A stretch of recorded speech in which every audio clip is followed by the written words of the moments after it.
Welcome to Inside the Game, episode number 204. My name is Ryan Glinsky. Nate Wangler with us as well. His voice is a little bit worse than yesterday. So, Nate, I hope you're able to push through today. Yeah, that's the plan at the moment. But thanks, Ryan. I appreciate it. Yeah, it's gonna be an interesting day, but a lot to talk on, especially in the soccer sphere, and obviously going into our all sports segment's gonna be interesting. So, a lot of good stuff to get to, a lot of good stuff to talk on. Yeah, I guess we take a little bit more breaks today, if necessary. But just some news here regarding us here at the. We'll get right into it here as we had some news regarding us at the National Soccer Network. We'll be hosting for the first time the Mac Herman trophy ceremony here on Friday at 8 o'clock. You can catch that right here on Roku, Missouri Athletic Club Herman Trophy. For the people who don't know at home, this is the Heisman Trophy for men and women's soccer in the NCAA. And we've actually had a chance to talk to a couple of their coaches and players throughout this year. And let's just take a look at the men's finalists real quick. On the men's side, Richie Amen, Washington. Also, if you've ever watched us cover the USL, he's a part of Ballard FC this past year. 4 goals and 14 assists, I should say. Of course, a national champion as well. And Junior Juf of Grand Canyon. Also just a freshman, by the way. A true freshman, 18 goals and 6 assists for him. Donovan Phillip, also, if you have watched our USL coverage, Flint City Bucks with NC State, 19 goals and 2 assists. We talked to Richie Amen's coach and teammate Harrison Bertos and Jamie Clark, a couple weeks ago. Donovan Phillip, Mark Hubbard, we talked to his head coach a couple months ago. And then on the women's side here, we have Jasmine Akey of Stanford, 21 goals and 11 assists. They were a finalist this year for the NCAA College Cup. Jordan Dudley of Florida State, 11 goals and 14 assists. She was the national champion this year. And then Izzy Engel, a sophomore from Notre Dame, 19 goals and 6 assists. And Izzy Engel actually last year had 19 goals as a true freshman. Notre Dame didn't have the success they wanted in the College Cup, but they get there nonetheless. But if you guys are looking forward to checking that out, make sure you watch us here at 8 o'clock right here on Roku for that ceremony. I don't believe we'll be a part of it, but we'll have a ceremony for that. JT, our guy, our owner, founder, everything, set us up here with that yesterday. And Nate, you have any thoughts? Yeah, I mean, there's a lot of familiar names on there, right? I mean, I think about someone like Donovan Phillip. We've called his name a lot, and obviously playing for Flint City, we got a lot of FaceTime with that guy, and so we've seen him many times, and so it's really cool to see him up on that big stage. And obviously, NC State was in a lot of ways, I think, kind of a surprise this year. You know, they were picked middle of the pack in the conference, and they ended up having a lot of success. And obviously, you've already gotten to talk to the likes of a lot of the people over at Washington. So it's cool to see that they're getting the spotlight that they deserve, certainly. And it's going to be interesting, and it's nice going into it knowing it does have kind of a Heisman Trophy feel to it, because you really just don't know. So so that's something that I think is going to be really interesting to see, and obviously who emerges from that. And there's a lot of great choices. I don't think there's a bad choice in there. So we'll see who ends up taking it home. But man, really impressed with what Washington did with their soccer program this year. I mean, between their men's team and their women's team, I mean, just unbelievable just to see what they were able to accomplish. So really impressive. Yeah, I was just about to touch on that. If you weren't going to get there, yeah, the women and men's programs this year for Washington were unbelievable. You think of a national champion with the men's side, and then you look at the women's side. Getting to the NCAA College Cup. I always want to say NCAA March Madness when it comes to any sort of tournament. regarding college athletics, but I know I can't say that because it's soccer, not college basketball. But they've been really impressive. Washington, they've had a fantastic year. Of course, having a tragic moment as well. But both of those programs coming together as one, a university coming together as one. We've talked about Washington a lot here the last couple days regarding Demond Williams Jr. as well. But a great thing to see in terms of college soccer and those two programs as they're really good. I believe the women's program didn't make the College Cup for a couple of years, and this was their first time, making it for a while there on the women's side. And you also got to think about Washington in that Pac-12 of having to play in the Big Ten now. And having to travel across the country because I feel like most people don't realize that the whole new college landscape also goes to every single sport. It's not just football and basketball. And like that's something they also have to maneuver week in and week out now of having to travel across the country. Obviously, they still play the Oregons, the USCs, and the UCLA within conference, but they also have to play Michigan, Michigan State, Ohio State, Penn State. And that's something that I don't think a lot of people think about.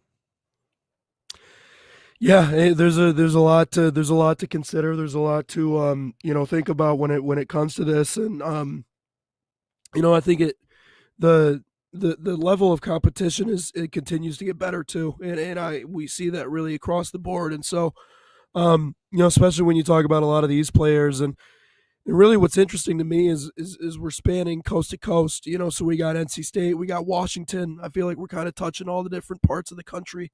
Um, which is really important. That's a really important thing. And so, yeah, like I said, man, there are a lot of good choices in there. Hoping to get some of them here on Inside the Game, maybe get some interviews and see what we can do. But yeah, I mean, no favorites on this end of the aisle, but I think it's awesome that we're going to be able to really see that here on NSN and kind of give people a look at the best of the best in the college ranks. But yeah, the Pacific Northwest, they really got something good going for them, and I'm not, maybe it's just now, coming to the forefront, but I think a lot of people, at least according to what we saw on social media, it's always been that way. It's never changed, and so it's just now we're starting to realize it with the success of the likes of Washington and their men's and women's programs. It's really impressive. So just continuing to do what they need to do. So no, it's really cool. Yeah, and just to touch real quickly, they won the Big Ten tournament for the first time. That's what they ultimately did for the first time of this year, winning the Big Ten here in 2025, making it all the way to the Elite Eight quarterfinals, all that fun stuff. But no, a great season for both the women's and the men's programs with Washington. And I forgot to say this. I wanted to start with this. We talked about sub sandwiches yesterday, and I did remember my lunch today, but I forgot my water. So I will have to make a run to the gas station to grab water. I don't understand.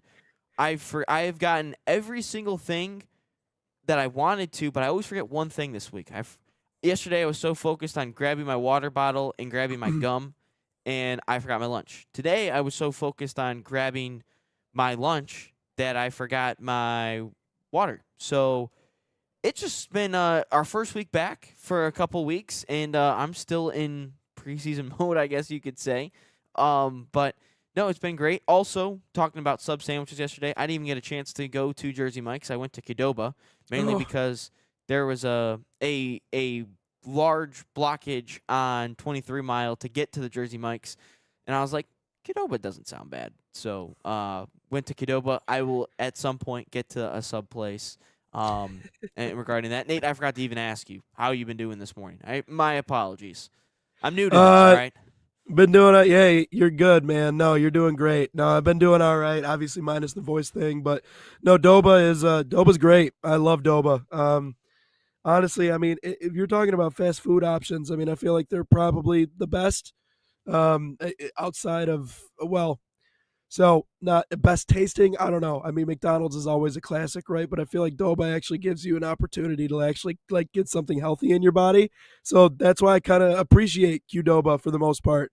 So there's a lot of good to love about Qdoba. Fortunately for the voice thing, I think I'm starting to maybe peek out the other side. We'll see what happens as we continue to progress throughout the rest of the show. But no, it's if the Adoba's your plan B, that's a pretty good plan B. That's not too bad of a plan B to go with at the end of the day. So there's a lot to like about that. But Culver's is interesting because it's great, tastes good, not good for your arteries. Your arteries will hate you. Your body will hate you. Actually, in fact, and I didn't realize you like the pink Red Bull there. That's Oh, I the just sugar free too. yeah. This is when I. That's my girl's favorite drink right there. Oh, That's really? it. Yep, Well, pink sugar free. cheers to your girl. You and That's what we're her, man. Yeah, That's I good stuff.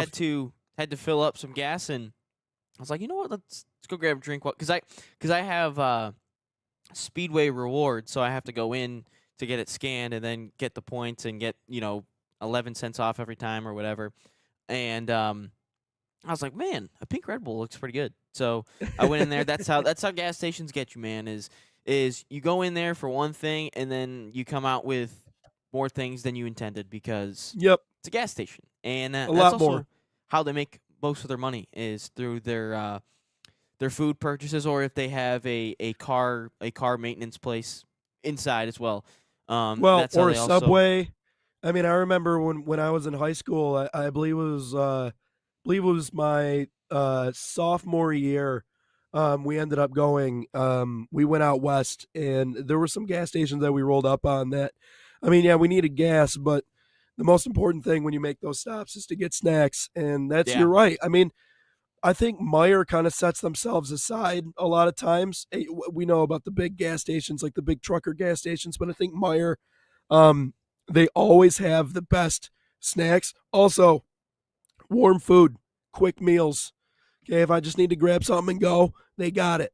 Okay, so that I think that's a really important thing about gas stations too. If you're giving me an option to just snag something and go, I'm good. That's all I need. I just need something to grab and then I'll be good to go. So, yeah, interesting. A lot of good choices. What's your order at Doba though? Doba, That's what I'm curious about. chicken bowl, rice. Bowl. All right. Yeah, bowl. I always go Okay. bowl. I All don't right. think I've ever gotten a burrito by I'm a Chipotle or burrito Qdoba. guy. And then mild queso because you don't have to pay extra for it like Chipotle. Fajita veggies, the tortilla chips, lettuce, cheese. That might be it. I don't know. I feel like that's it. Yeah, I think that's about it. But yeah, no, I just do that. And speaking of gas stations, I don't think I've ever gotten food from gas stations. I don't think I've never got like obviously outside of like a bag of chips or something. I don't think I've ever gotten their food like a pizza or a sandwich. I guess if Bucky's counts, I got a sandwich from Bucky's, like a brisket sandwich from Bucky's. I guess that'd be the only time. Don't But get the Bucky's sushi. sushi. Don't get the sushi. Don't get the sushi. That's all I I'm don't. saying. I wouldn't trust gas station sushi if I'm being completely honest. I don't think I would. I tried it once and never again. So Yeah, if that gives you an image of what happened. oof. Yeah. Yeah, Yeah. that's a little bit of a Tough. yikes there. It's hard. But anyway, thank you for But tuning in here today. ta- Anyone, whether watching us on YouTube, Roku, Twitter, Facebook, Instagram, TikTok, any of that fun stuff. Thank you for tuning in. We got a jam-packed show today. We got some Inter Miami transfer news. No, this is not Messi this time. This is actually about incoming transfers for Inter Miami. Is they've had a little bit of controversy with their MLS Cup finalists, Vancouver Whitecaps. We also have Brendan Aronson, not on the show, which that'd be sweet, but actually making some news with 2 goals yesterday against Newcastle and comparing them against some other wingers. And then in the all sports section of things, we have talking about Miami and Ole Miss today and about how Ole Miss doesn't even have an offensive staff at all anymore. Thanks, Lane Kiffin. Um, and I don't know. I think that's about it. Maybe we got Brad Holmes to talk about with the man, and Lions. yeah, And normally you have to wait. I feel like you have to wait for the postseason to get all this drama, especially when it comes to coaches leaving and coaches moving and players going all over the place. But that's the beauty of the way that the sport is aligned right now is we get this at the end of the year. I mean, we're not even done playing yet, and the team in question is still playing. So you know, I always talk about Indiana going on and winning a championship, but if they were to go on and play Ole Miss in that championship game, I wouldn't know who to pull for. Be honest with you, I think Indiana would be the greatest story ever, but at the same exact time, I think Ole Miss winning it and telling Lane Kiffin to shove it would also be something that would be great to see. So who knows, man? But I wanted to very quickly say this about the Matt Kerman Trophy. I know we kind of moved on from that conversation, but man, how nice is it to have a program like the Flint City Bucks in our own state? I mean, right down the Yeah. road from you guys. I mean, that's a squad that just continues to produce top end talent after top end talent. And I think Donovan Phillip is just the latest example of that. I don't know if he's going to emerge tomorrow, but I know when we were doing our uh, previews, um, he was one guy that we really focused on that we said he could really make some noise, and he has made some noise this year. So we'll see how it all plays out. I just wanted to drop that in really quickly before we move on to our next topic. But how many players did they produce for Major League Soccer? Like A lot. over 100, like a lot. So um, amazing to see. But anyways, take it away. Yeah, and of course, Richie Amen and Donovan Phillip played each other in the USL playoffs this year. I don't remember if Ballard won, or I think Ballard did win in the semifinals. That'd be hopefully someone in the chat could correct us, because I don't recall. I remember being a part of the game, but that's about it. But let's start off. Let's start off here with some Inter Miami news, transfer news. And they've been in the news yesterday, and actually the last couple of weeks. Made a video on Dane St. Clair, the MLS Goalkeeper of the Year, joining them. But this is just the Inter Miami transfer news in terms of players coming in. Dane St. Clair, as I mentioned, MLS Goalkeeper of the Year, actually turned down a big payday from Minnesota United, a big bump in pay from Minnesota to join Inter Miami. He's going to be the starter right away. Michael Dos Santos, the Brazilian center back, is coming in on a season-long loan all the way up until December of 2026 from Palmeiras. Palmeiras. I don't know if I probably 100% butchered that. Sergio Reguilon on a free. And people who don't know who Sergio Reguilon is, outside of him having a hot girlfriend, he played for Tottenham, Ooh, Manchester United, Spanish international all this time. He was let go this summer by Tottenham, so he's a complete free player. Fancunda Mura, also a free. He's an Argentine player. So those are just the incoming transfer news from Inter Miami. But the thing is, Nate, is they're not even done trying to add to this. We'll get to the controversy here in a little bit, but they're not even done trying to add to this. I forgot the player from Portland, but Ayala from Portland, also a player that they're trying to add in. They're also trying to add a Giovanni Lo Celso. Guess what? Both of those players are from Argentina. Shocker. I know, it's weird. And he's a player from Real Betis over in La Liga. And Nate, to me, it just feels like Inter Miami at this point is, again, it's not like this insane talent of players are coming in like the best in the world, but it certainly gives me an LA Dodgers feel in terms of that, because because of what they're doing and the amount of players and the talent of players that they're trying to bring in. yeah, and just how much they're separating themselves from the rest of the field in Major League Soccer, and doing it really unapologetically. And that, I mean, that really, in a lot of ways, reminds you of LA based teams, whether it be the Dodgers, whether it be the Lakers. I mean, that's kind of their MO, right? And so, when you brought up the other day, Weston McKinney potentially coming back to the U.S., I didn't think that was a ridiculous thing to mention, and he could potentially be going to a place like Miami. I don't think that's beyond question. I think Miami will do whatever they can to maintain this level of dominance. And the truth is that you can't rely on Messi for forever. You really can't. I mean, I think we're getting towards the end. No one can really tell when he's finally going to call it. And obviously, as someone who's been in the game for so long and has set every single record, like he doesn't have anything to prove to anybody anymore. Like the final dances, can he go out and can he win one more World Cup? And I think that's kind of the swan song for Messi. But we've talked about Miami all year this year. This is just, they're an aging team. aging superstars. Obviously, we're still able to get it done and go out and win an MLS Cup. So that only goes so far. You still won a championship. And so for the ownership in Miami, that's the only thing that matters, right? But now it's how do we sustain this level of success? It's one thing to have a couple of years where, hey, we bring in Messi, we have a couple of other players that really make an impact. We go out, we win a championship.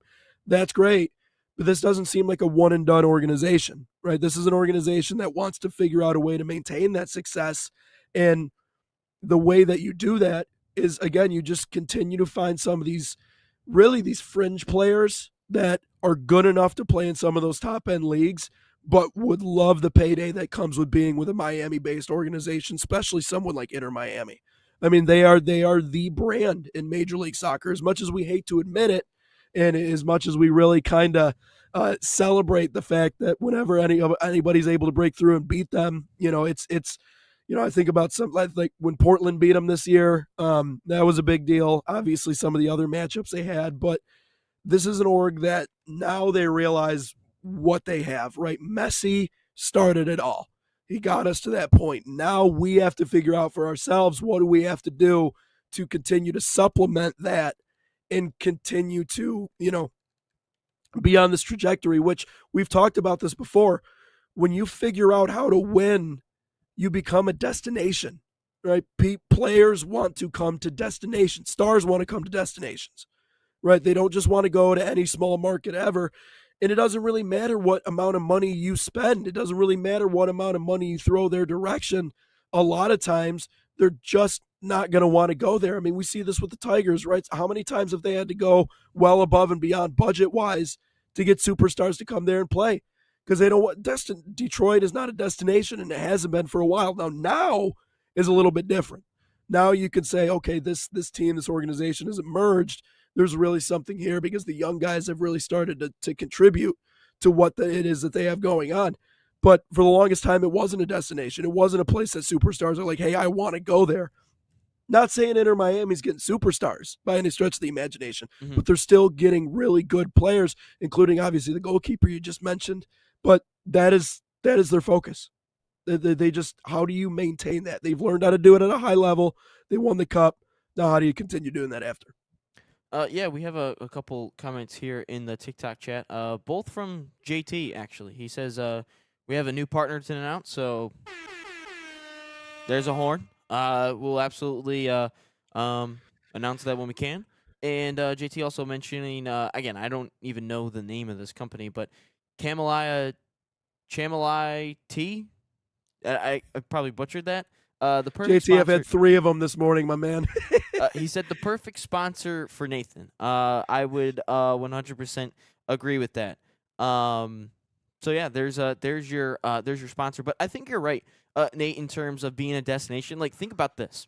So Jordi Alba retires, Sergio Busquets retires, and you replace both of those players again, reportedly, because it's not confirmed yet with Lo Celso. And I'm not saying that Giovanni Lo Celso and Sergio Reguilon is these world beater players. Like, they're not these insane players. This isn't chamomile tea. Is that the correct pronunciation?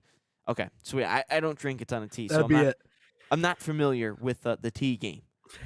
So again, not right on that. But I'm not saying that these players are the best players in the world. I'm not saying they're like no one's gonna be able to stop them. But those are 2 really good replacements for 2 really good players that Inter Miami had in terms of talking about the MLS game. And again, the MLS does not have the best players in the world. We don't have the Mbappes of the prime Mbappes of the world. We don't have the prime Messis of the world. We don't have the prime Xavi Iniestas of the world. So you kind of have to, what's the best available for the league? And adding those 2 players, if they can add a Lo Celso, is wonderful and will do wonders for them in terms of what's going to happen. And when you add the best goalkeeper in the league, I mean, that already adds it. And you still have a DePaul, you still have a Luis Suarez that re-signed, regardless of if people like him or not. He's still a fantastic player for the MLS level, and you still have a Messi. And the only thing that I will say then is think about the domestic players, whether that this is in Mexico or whether this is in the U.S. Of now all of a sudden you talked about a destination for just like the free agents and the senior players of the world. think about the academy prospects, the academy players that you'll be able to bring in now, because in America, that's where you're going to want to go if you're a young American soccer player, Yeah. maybe if it's a Mexican player as well, where you can then go into Florida. And David Beckham has always been a voice for wanting to have an academy system here in the U.S. He talked about when he got to the LA Galaxy as a player and saying, we need an academy system here in the MLS because that's how that's how you grow not only players for that club but also for your national team. And he says that's how I grew. That's how I went up the ranks with Manchester United, got to Manchester United, and then boom, he was an explosion, getting to Real Madrid and all that fun stuff, and then eventually ending his career in Paris. But those young players, and we talked about, in the game as a country of growing the youth game, and that is one of the ways that you can do that. So not only a destination for the academy players, but also a destination for the senior players. And also, speaking of senior players getting to Inter Miami, there's a little bit of controversy going on right now. And of course, I saw this tweet saying that they agreed this deal with Tristan Blackman of the Vancouver Whitecaps, Defender of the Year in the MLS. Then all of a sudden, CEO and sporting director of Vancouver, Alex Schuster, had this to say about the transfer. That's about 2.5 million pounds, by the way, of the transfer. Alex Schuster said, however, we have neither actively sought nor do we intend to seek the sale of any additional players. On the contrary, our clear objective is to keep the current group together and further strengthen it in order to compete with a strong and competitive team again next season. Therefore, we firmly reject reports suggesting that we are close to completing the transfer of any of our players. The situation is, in fact, the exact opposite.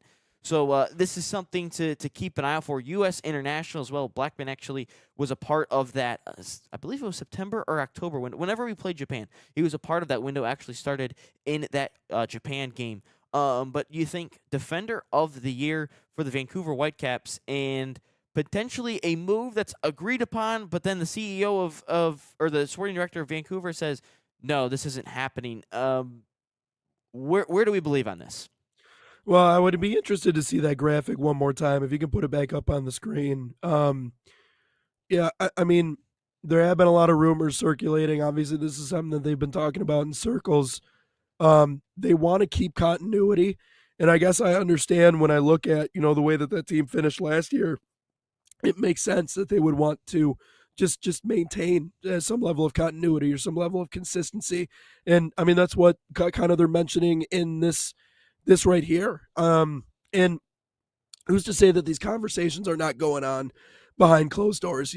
Especially in the media world, there are leaks, and people are going to talk, and people are going to spread that information if they have any sort of inclination that something along those lines is happening. And so I think that's kind of the case here with Vancouver.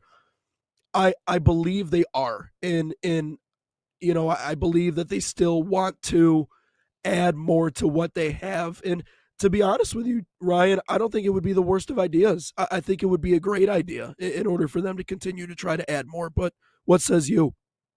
Oh, I think for the rest of the league, I would say this is a horrible idea. But Horrible. but For them, again, it'd be great. But again, it's a team trying to get better, and they know that they have the resources, they have the talent to do so. So again, Blackman isn't a horrible player either. So it's not like you're adding a bad player. You're adding one of the best, and to think about adding to that back line, that defense of the best, not only the best goalkeeper in the league that you've already added 100%. You already added a Yeah. solid left back in terms of the MLS standards, and then you could potentially add the best defender, best center back in the league. And on top of that, you still have Messi, you still have Suarez, and then the player that they're trying to add from Portland, about a $3 million dollar deal actually, is David Ayala of Portland Timbers. So again, you start adding all this up, and again, it could all we've seen super teams be assembled in every sports, and it blows up, but sometimes they work. And you think, and I also feel like Messi is the type of player that doesn't talk a ton, doesn't want the spotlight a ton in his favor, which we've started to see a little bit. He's getting in the spotlight in terms of the social media realm, the interviews and everything, and kind of get into his personal life a little bit. You're starting to see that a little bit, but just a little bit more on Tristan Blackman. 2 goals this year, 1 assist in 26 matches, and then you look at his defending, a winning 66% of his duels. His aerial duels is at 68%, interceptions 28, which is one of the highest in the league. So he's just about in every single category. Recoveries, dribbled past, which is only 3, which is super impressive in a whole season. Only get dribbled past 3 times. He's towards the tops of every single statistical category in terms of the MLS, in terms of all their in terms of all their players. But and you also think he played over 2,200 minutes as well, and still had a rating of 7.1 on terms of FOTMob. But this is a really good player, and if they're able to add him at all, you got to think Miami's going to win the MLS Cup again. Well, and they're creating a machine. I mean, that was the other thing that I was going to mention when you were talking about, exactly what Miami has going on. They're creating a machine, and you have Messi, Busquets, all those guys. You have the academy, but then you can continue to add complementary pieces that are going to help really kind of develop these guys from the front, and that is the thing. And I really, all in my mind, Ryan, it all goes back to signing Messi. The minute they signed Messi, it really kind of got the ball rolling consistently for Miami, and now they can really build from the bottom up. And so this idea that they're not continuing to try and add is wrong. It's incorrect, and it's a smart thing for Miami to do. They have a machine now, and we also mentioned this on social media, and I said this, but you need your villain, and right now Inter Miami is that villain in Major League Soccer, and I think MLS as a whole, I think they love that. Even if it involves a little bit of tampering, even if it involves a little bit of some backdoor dealings, I think the MLS likes that because I think it creates a better product for them overall. Yeah, I agree with you, and we could see a potential dynasty even post Messi at some point. Oh, big time. With it, but that is all the Inter Miami news for today. We're going to take a step aside, or a timeout, if you will, and we'll be back with more. Well, I guess we'll go all sports in the second half hour here on Inside the Game. Experience the thrill of the game like never before with NSN's Game Rewind. Dive into full match commentaries enhanced with cutting-edge dynamic graphics, Letting you relive the highs and lows of your favorite matches in astonishing detail. whether it's a championship win or a legendary play. NSN Game Rewind bridges the past and future with a broadcast experience designed to captivate. Call 586-304-4405 And start watching today.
All right, we are back with Inside the Game. My name is Ryan Glinsky, Nate Wengler with us. Thank you for tuning in to NSN, or the National Soccer Network, wherever you're watching, whether that's YouTube, TikTok, Roku.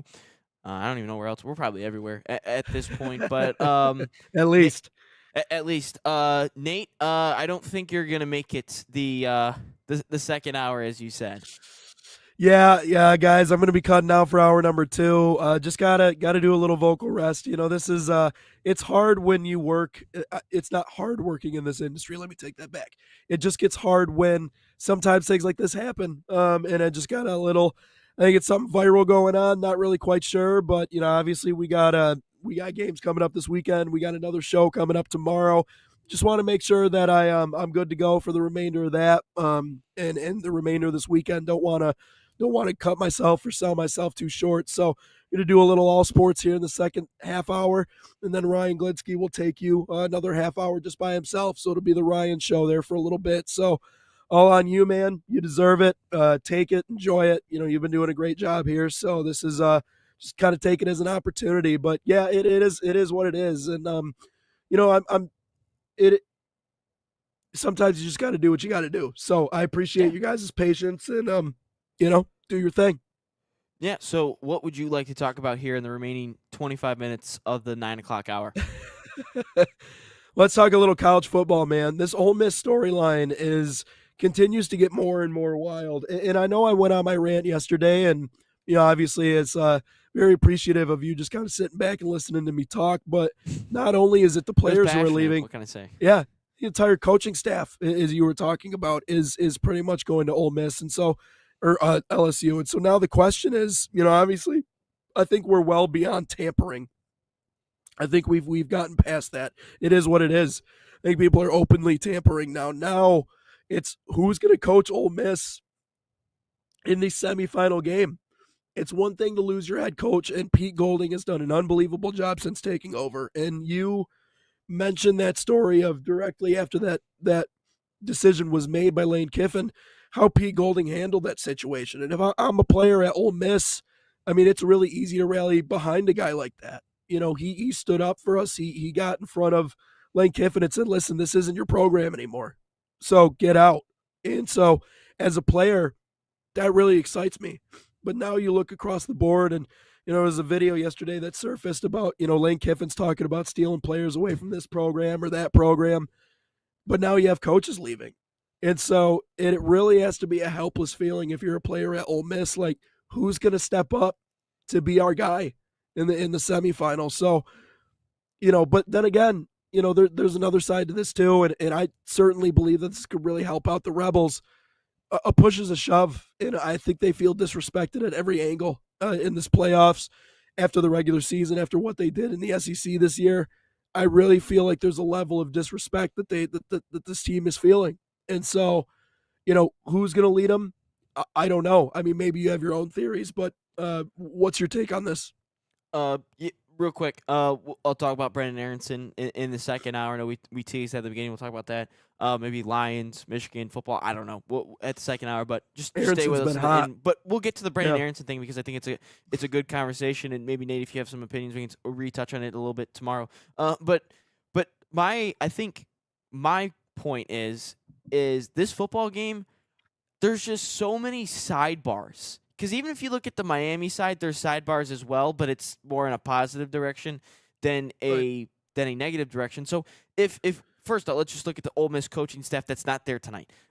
On the offensive side, you don't have your offensive coordinator, Charlie Weiss Jr., and Nate and I were talking about this, and he asked if I knew who Charlie Weiss was, and I said no. Searched him up. Yes, I do know who he was. He was a horrible football coach for Notre Dame University.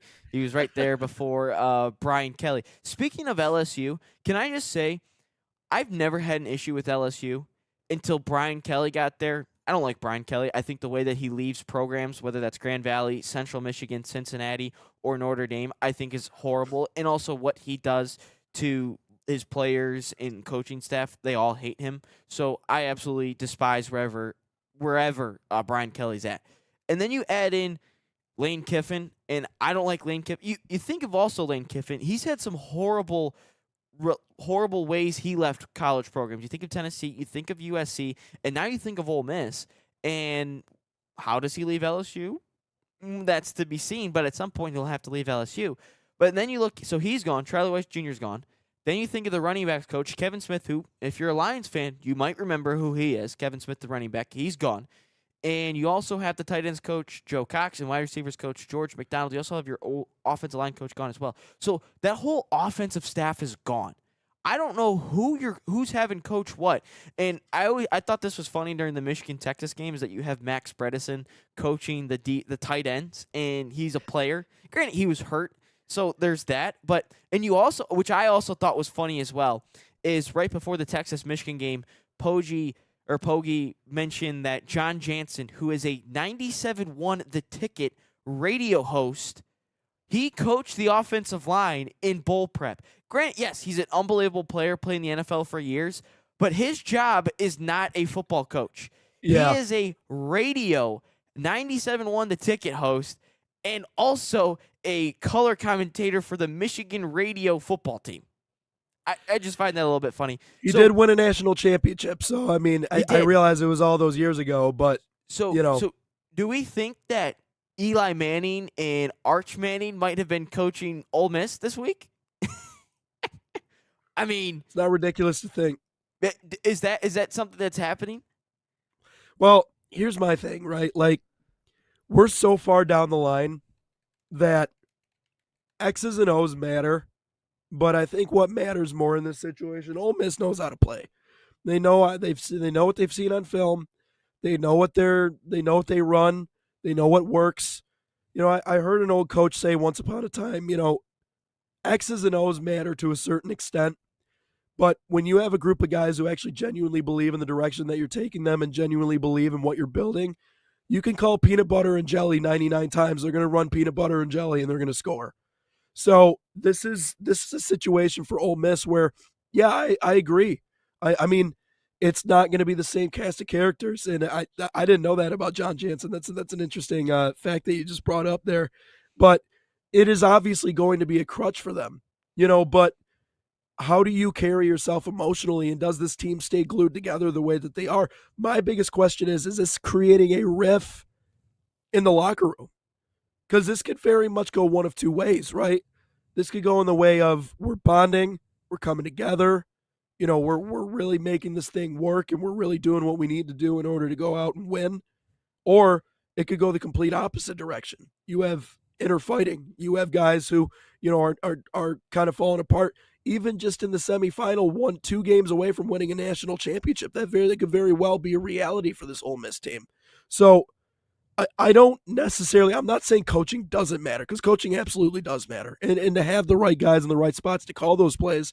But there's this thing about when you just throw in someone new into that spot, sometimes it works out better.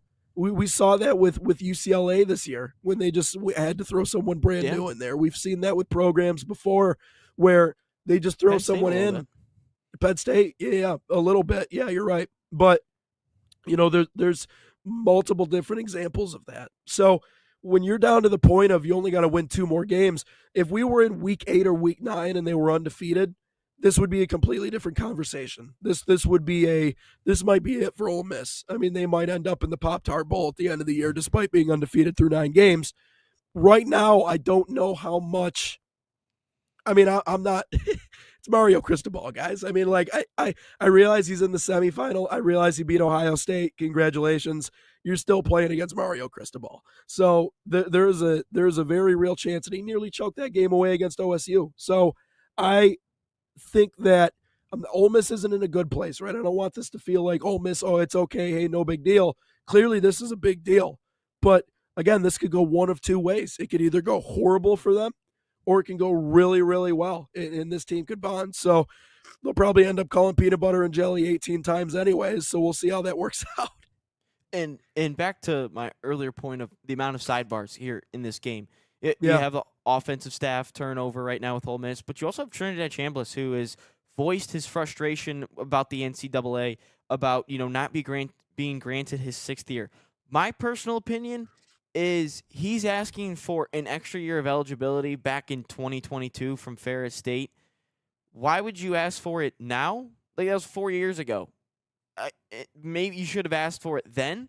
I don't know, but that's my point. Is I don't know why you're asking for it now. I think it is something where he doesn't think he can be a star in the NFL. He can't get drafted in the NFL, and he's just trying to close in on his NIL package deal, which he did announce that if he were to return to college football, he will be back at Ole Miss. He won't be going to LSU. Hence the Damon Williams Jr. situation right now. But now you look at the Miami side. Michael Irvin has been coaching with Miami this whole week, and he's not a coach. He's on NFL, CBS, or something all the time. and he's not a coach, but you have Michael Irvin. You also and the thing is when you have Miami, when the U becomes the U, you have all of those stud Hall of Famers on the sideline with you. I wouldn't be because Ray Lewis was at the last one. You could potentially see, I don't know, an Ed Reed on the sideline for this one. I don't know who you could quite see, but you could see that. But there's going to be so many sidebars with Miami tonight.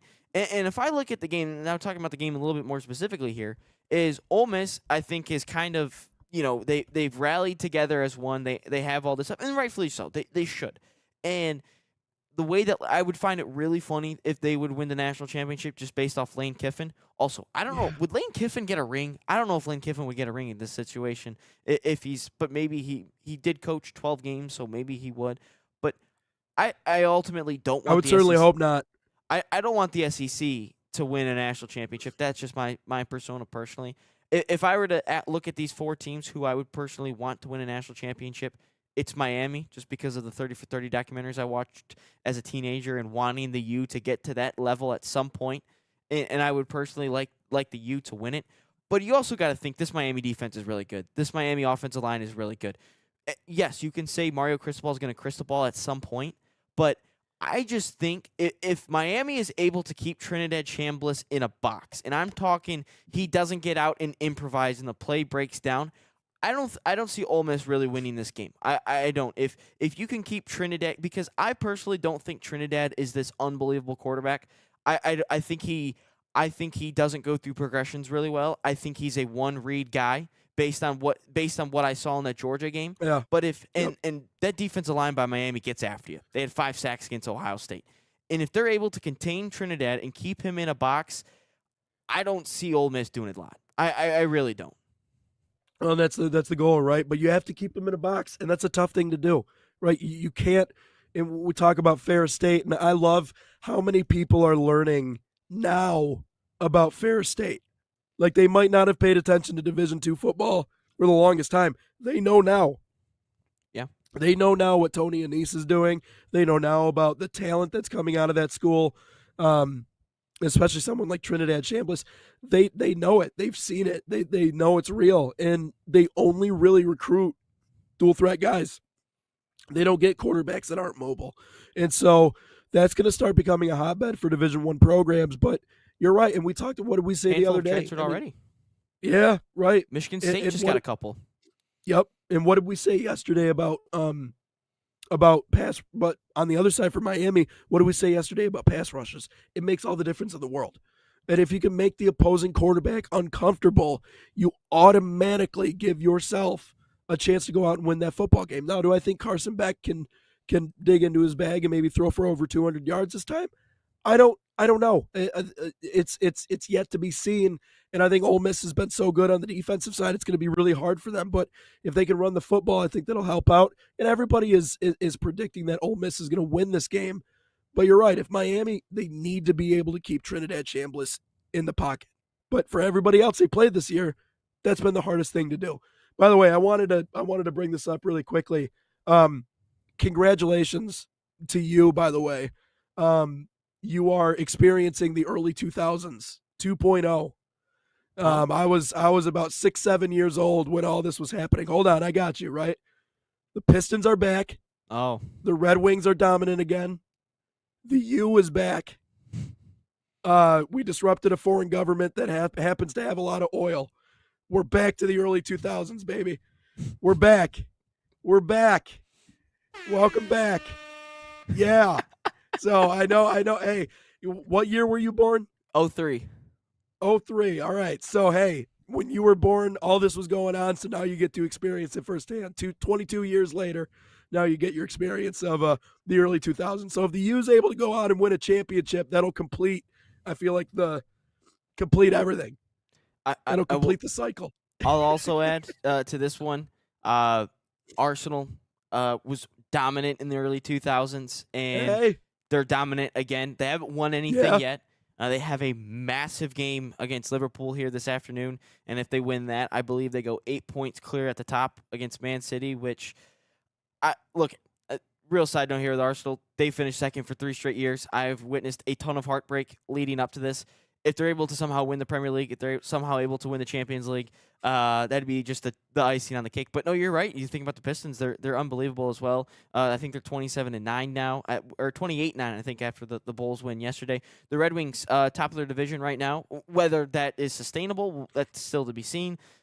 Lions had a letdown season, so I guess we're back in the They early suck. 2000s. Yeah. I guess we're there.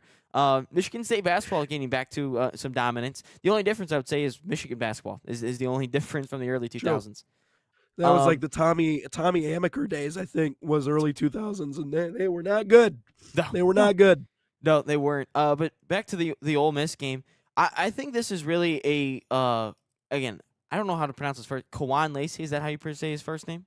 Believe so. Yep. I think today is a Kawan Lacey game in terms of the offense for Ole Miss because I think that you think of a running back that will be able to, you could use him kind of in the screen game, the check down game. And this is an elusive back. And I'm not saying this is a Jahmyr Gibbs type of back, but I'm saying he's a Jahmyr Gibbs light version where he's able to make the first guy miss every single time. And I thought Kawan Lacey in that game, when it became backyard football, Kawan Lacey was a really good piece and a really good option out of the backfield, and especially offensively. And I think of a Miami pass rush that's going to be able to get home often and quickly on Trinidad. I think if he's able to then get the ball out to Lacey quickly and try to, and which that ultimately will open things up as well. And especially when you go to play action as well with Lacey, because he's a really good running back. He's a good running back as well as he is a receiving back. I think this is the type of game that he could have. But I ultimately think this is going to be a fun, offensive heavy game in this one. But I still we'll get to our picks here, our pick for this game here shortly, right before the 10 o'clock here. But I don't know. I think he's a really good back, and I think Ole Miss with everything that's going on, this could be an interesting one. So odds via DraftKings Sportsbook, Miami minus 3.5 in the spread. Money line Miami minus 180. Ole Miss on the opposite side of that, the over under 52.5, which I think is fair. Yeah. I think it's going to be a high scoring game. I would if I was a betting man, which I'm not. It's just never really been my thing. But if I was, I would certainly put my money on this is going to be a really high-scoring affair. And so, I mean, I guess if we're looking for predictions, we can certainly give those. But I think that's accurate from DraftKings. And I don't know if I would hit the over. I'd probably hit the under. I think 52.5 is probably fair. Yeah, I mean, just from what I'm thinking, from what I've seen. Someone's got to score 25-plus points. Maybe like 30 points to like 30 to 24 is what you're kind of looking at. In terms of a scoreline like that, I don't think Miami. I think it would go just under. If I'm being completely honest, I think it would go. I think it would be.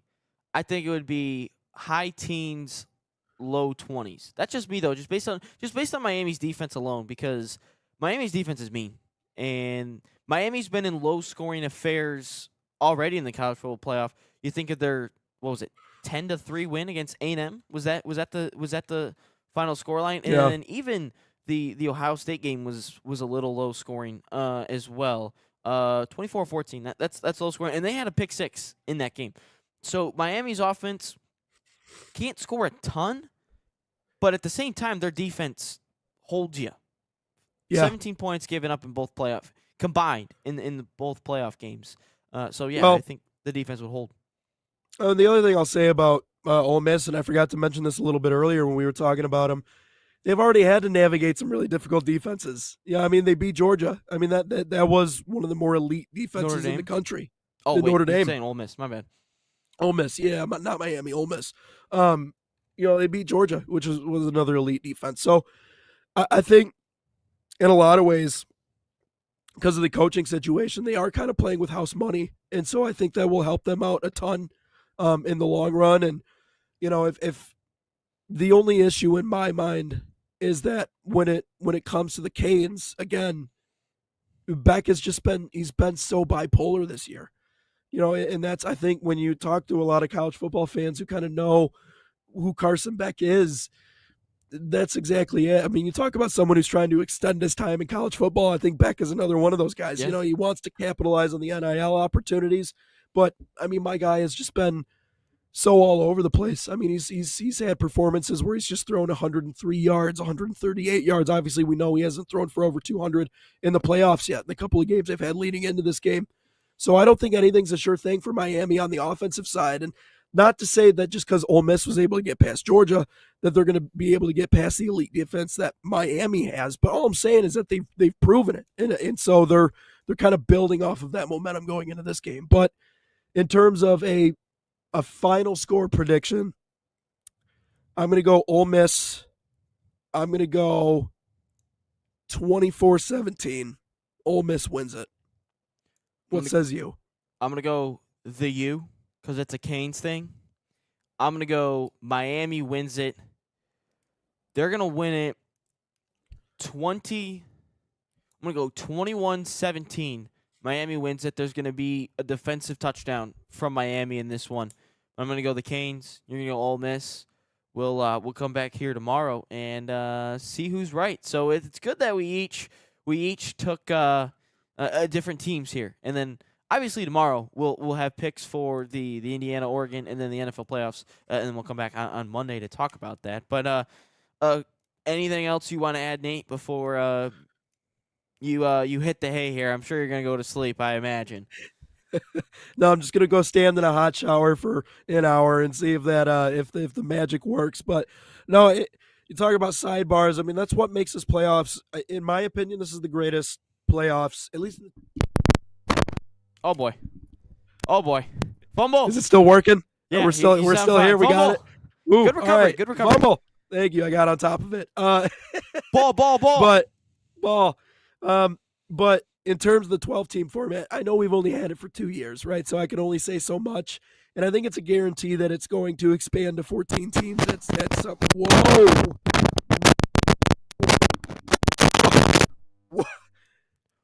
What's going on? We there?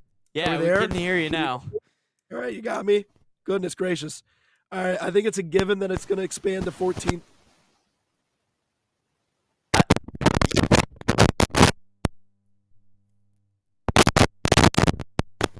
Oof. Maybe Test 1 2 1 2. You got me. test 1 2. All right, Get to your point quickly. All right. Hold on. I'm just going to hold it right here. I think it's a guarantee that we're going to expand to 14 teams at some point. I don't. Oh, we lost it again. Yes, I agree that we'll get to 14 points at some point. Continue to talk. But I can now. But even in the second year of this 12-team format, I think this is the best 12-team playoffs that we've seen so far. But I think because of the storylines, I think because of the hump that Oregon needs to get over to get there. Oregon can't get over that hump. They've been so good, but they can't do it. They've been to national championships. They need to find a way. Dan Lanning needs to find a way. Okay, he won a lot of big games. He's never won the big one. Indiana. It's freaking Indiana. If Curt Cignetti can do this in just a couple of years at Indiana, who's to say anybody else can't do it in a couple of years, right? The excuses are gone now. There's no such thing as rebuilding. Use the transfer portal, go out and win. That's how it goes, okay? And Cignetti has proven that.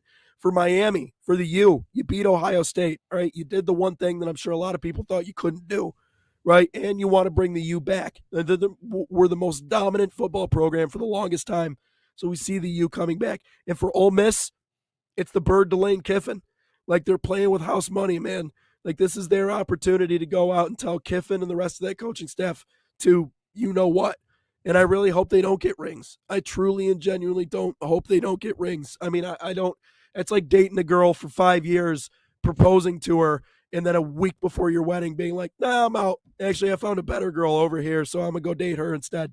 Like, you jackasses. I realize that there's some financial incentive to this, but Ole Miss is playing with house money. So the sidebars are great, and we're going to talk more about that coming up tomorrow in our recap, obviously, of that game, and then getting ready for Indiana and Oregon. So, again, I apologize to our listeners here today with the whole voice situation.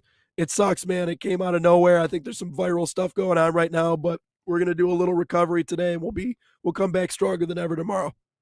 All right. Well, that'll do it for Nate Wingler in the Inside the Game. I'll be back in the second hour here talking a little bit about Brendan Aronson. And I don't know what else, so I'll come up with something on the fly. But Nate, enjoy the rest of the day, and we'll be back with more Inside the Game. He'll be back here tomorrow, hopefully, and then we'll be back with more Inside the Game here after these messages. Thanks, brother. Are you ready to create unforgettable moments for your audience? NSN offers professional live streaming and full broadcast services tailored to your needs. From high-quality production to exceptional coverage, We ensure your game or event becomes a spectacle to remember. Book your next game with us today call 586-304-4405 to schedule your broadcast. and let NSN bring the action to life like never before.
Welcome back to Inside the Game. My name is Ryan Glinsky. Thank you for tuning in wherever you're tuning in, whether that is YouTube, TikTok, Roku. I think we're on Apple TV, Samsung as well. But yeah, thank you for tuning in wherever you are. Hopefully, you're having a fantastic morning. Nate Wengler had to step aside for the day to rest his voice. He was sounding a little bit raspy, but we hope Nate a speedy recovery in terms of his voice as he's got some games later on this weekend, potentially, and maybe here tonight. So it'll just be me rocking with you for the next hour or so. But yeah, I teased this back in the early part of the show in terms of Brenden Aaronson and with the U.S. men's national team yesterday.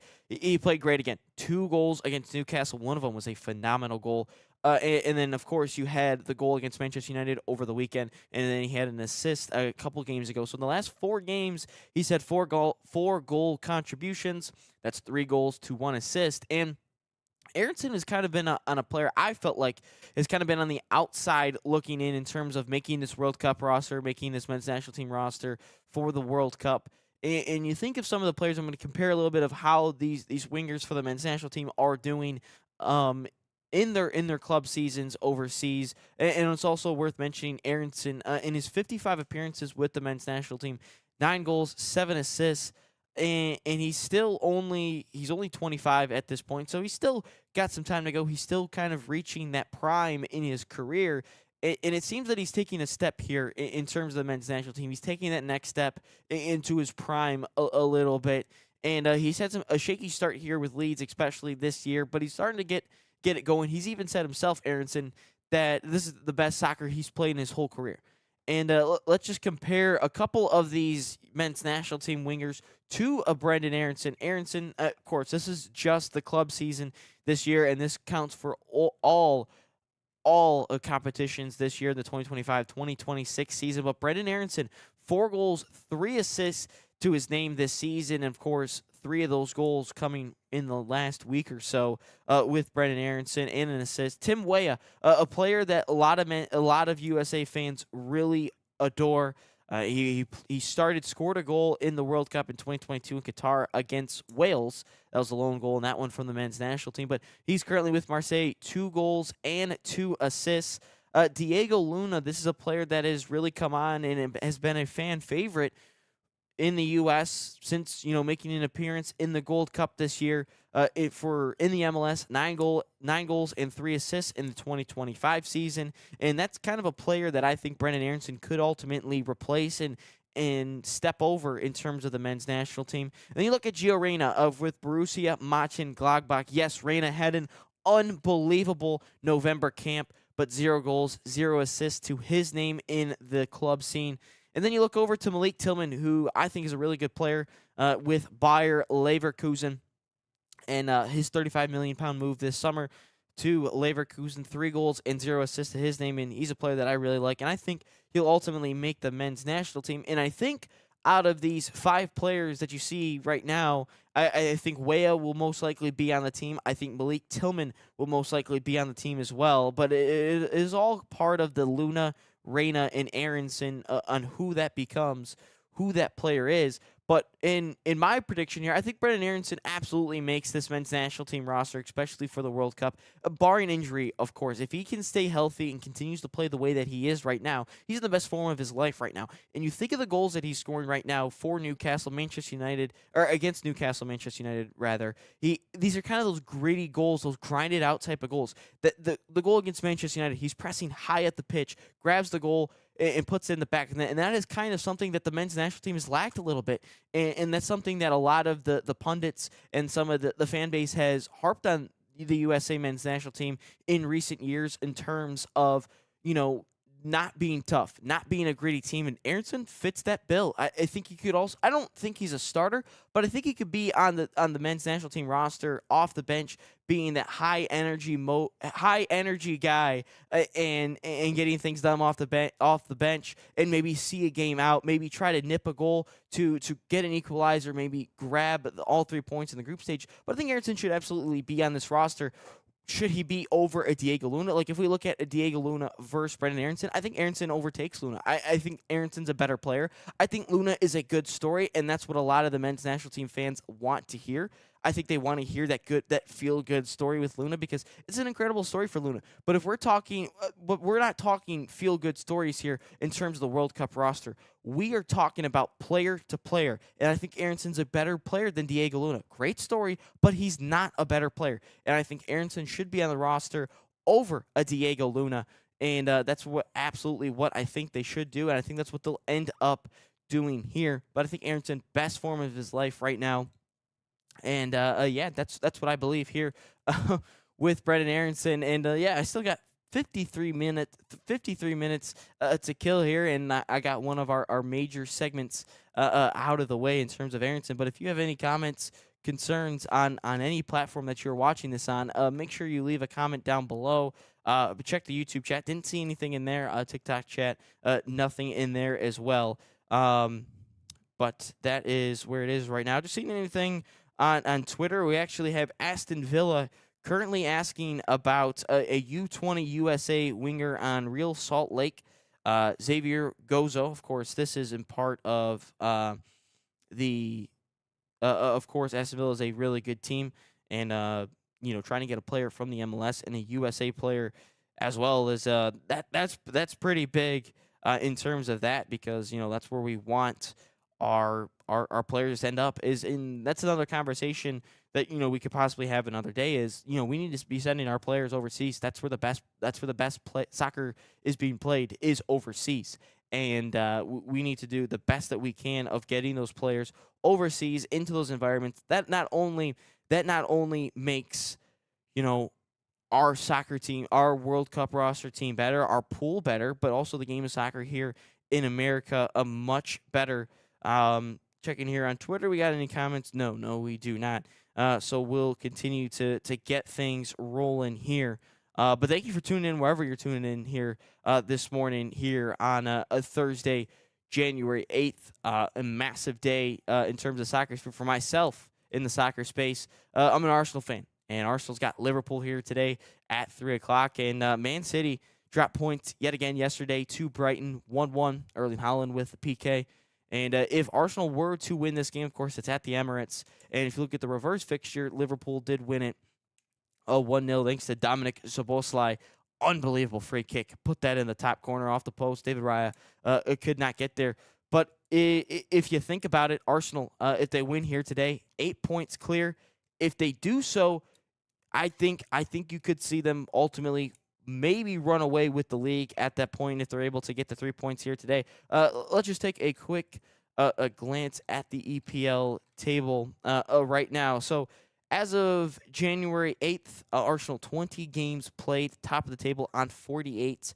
And then you look at Man City in second place, currently on 43 points. But Arsenal, of course, has that game in hand, as I mentioned before. And then you look at Aston Villa. They dropped points again yesterday.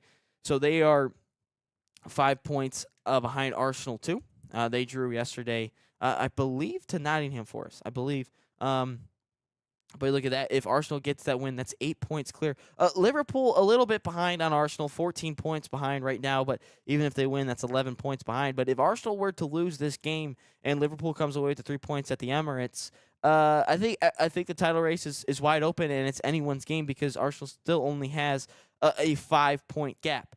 Then if you look at if it's an 8-point gap compared to a 5-point gap, that is a big difference, and because that's a 3-game difference. City would have to ultimately, they're down 3 games if that's the case, and that's big because Arsenal has not won the Premier League since 04 and 03-04, of course, that being the Invincibles year. And then if you just continue to look around at the table, Chelsea have really fallen off. They are 17 points. 17 points behind Arsenal, who Chelsea, if you asked them a month ago, they have not won in their last 5 games. A month ago, they were within striking distance of the top of the league.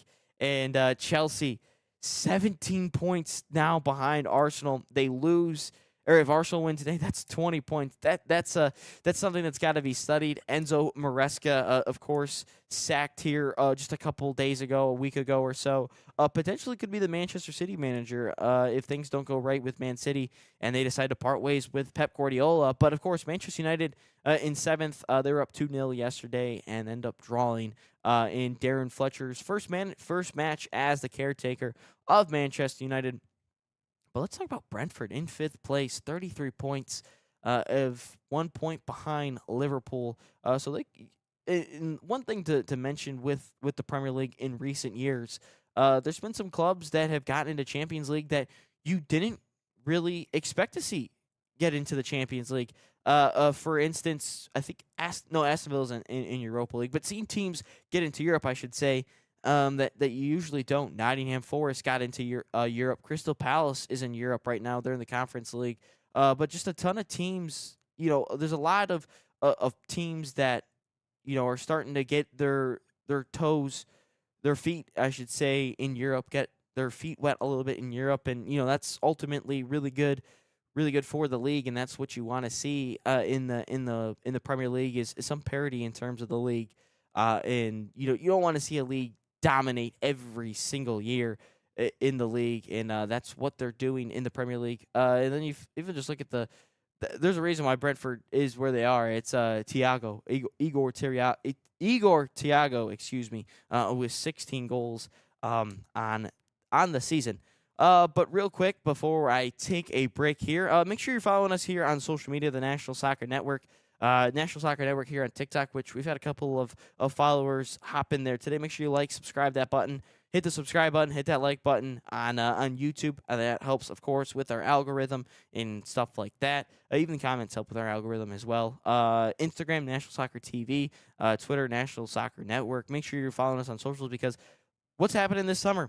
The World Cup is happening this summer, and that's what we want to see, and we're gonna have coverage about pretty much everything, especially every U.S. men's national team game, up from the first game all the way to the World Cup final. I don't believe the U.S. will be in the World Cup final, but we'll have that everywhere we go. But I'm gonna step aside here for a quick moment. We'll be back, be able to talk about just about anything at this point. We still got 45 minutes to go here. 45 minutes down, 45 minutes to go as you are watching the Inside the Game here on the National Soccer Network.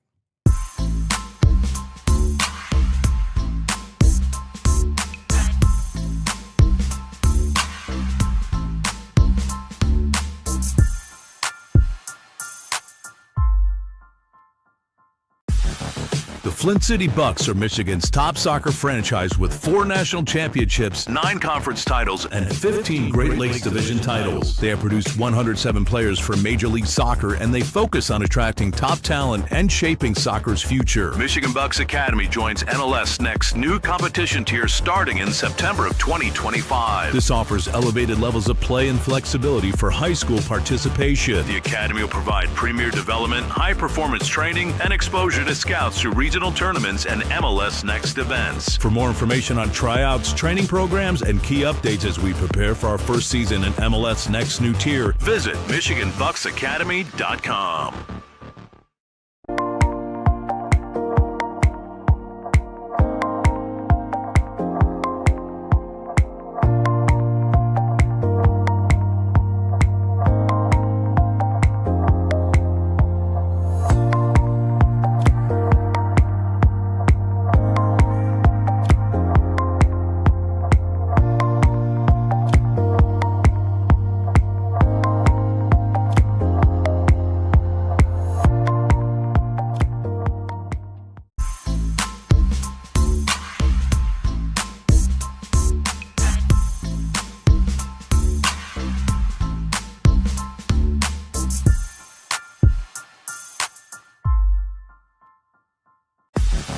The Flint City Bucks are Michigan's top soccer franchise with 4 national championships, 9 conference titles, and 15 Great Lakes Division titles. They have produced 107 players for Major League Soccer, and they focus on attracting top talent and shaping soccer's future. Michigan Bucks Academy joins NLS Next new competition tier starting in September of 2025. This offers elevated levels of play and flexibility for high school participation. The Academy will provide premier development, high-performance training, and exposure to scouts through regional tournaments and MLS Next events. For more information on tryouts, training programs, and key updates as we prepare for our first season in MLS Next new tier, visit MichiganBucksAcademy.com.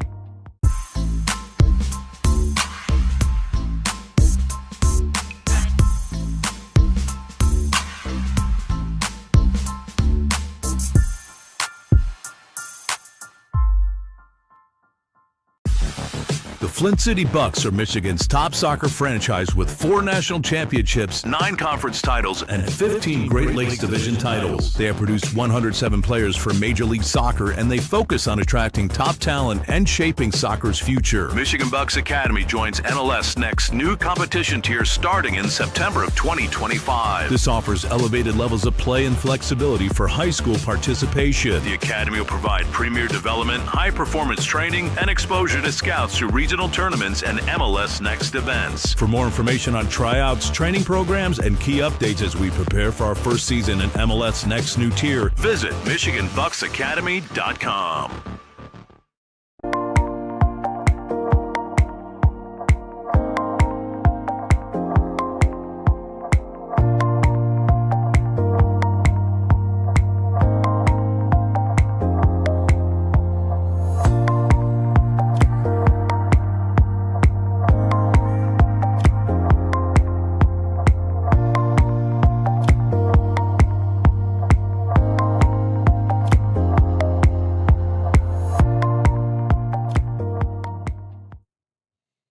Welcome back to Inside the Game. My name is Ryan Glinsky. Thank you for tuning in. And if you're just tuning in for the first time, Nate Wengler, of course, started the show with us here today, but he had to step out a little bit for his voice to heal, and hopefully he is doing a little bit better, and he'll be back here tomorrow, hopefully better, and to talk about anything sports with you and soccer here tomorrow. And of course, got to recap that Ole Miss Miami game. But pivoting a little bit from the game of soccer to American soccer, as Brad Holmes, the Detroit Lions, GM today will speak to the press here today in Detroit to talk about the season. And, of course, Dan Campbell talked about he'd give himself an F. And if I'm Brad, give yourself an F as well. And if there's one thing that I would like to see Brad Holmes say in terms of his press conference today with the media is to simply say, I was wrong. That's all you got to say, Brad. Say you were wrong.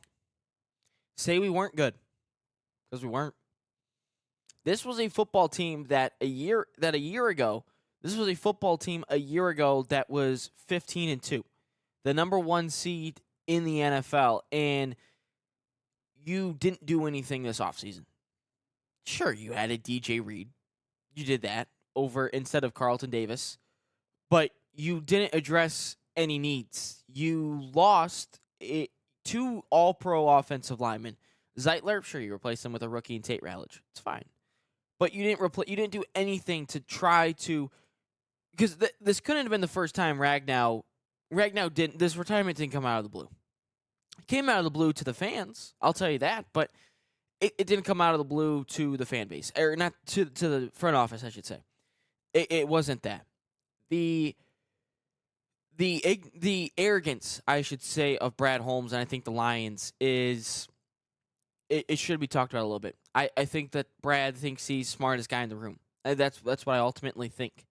And trading 3 third-round picks, for Isaac Tesla, a guy that you really didn't use all year, draft him in the 3rd round in your Super Bowl window, that just smells like you're the smartest guy in the room.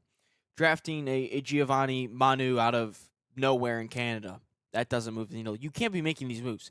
You can absolutely question Brad Holmes drafting since the JMO or the Jahmyr Gibbs, Jack Campbell draft. That also included Brian Branch, Sam Laporta.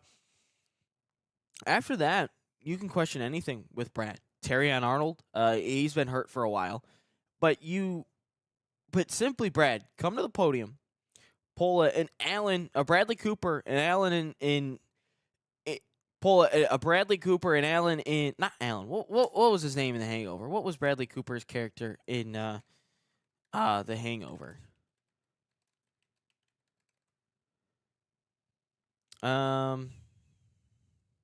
Allen was the other guy, Phil. Pull a Phil in The Hangover and say, we effed up. We effed up bad. What you got to do, Brad? Say we weren't good. You didn't sign a D-end opposite of Hayden Hutchinson. You didn't do that.